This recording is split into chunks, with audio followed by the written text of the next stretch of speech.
ishin familjar. Por u kërkuan diçka. U kërkuan një gjë, me ftesë, me një fjalë të shkruar edhe në ftesë, do t'ju lutemi shumë, dëgjoni, është e bukur, do t'ju lutemi shumë, nuk do të sillni asnjë dhuratë. Të vetmën dhuratë që do sillni, dëgjoni, të vetmën dhuratë që do sillni, duam vetëm që të sillni një fëmijë jetim. Të gjithë mbetën pa fjalë. Në fakt lexova nëpër gazeta, unë nuk pash asnjë intervistë sepse kërkova një intervistë të Muhamedit me këtë me Fatmën, por nuk ka asnjë intervistë. Por shkruajnë gazetat në Turqi.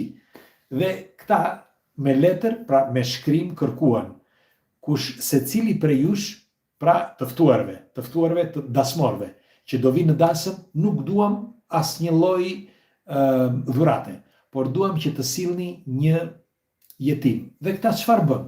Secili prej këtyre shkuan që të kërkonin jetimët.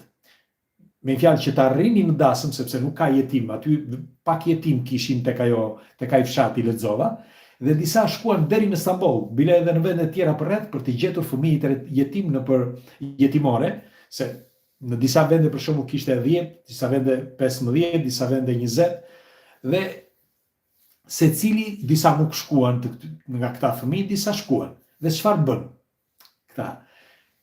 Këta fëmijë që erdhën, pra erdhën si dasmor, dhe i trajtuan njësoj si dasmorët. Hëngrën, kërcyen, u kënaqën, kënduan, një dasëm fantastike.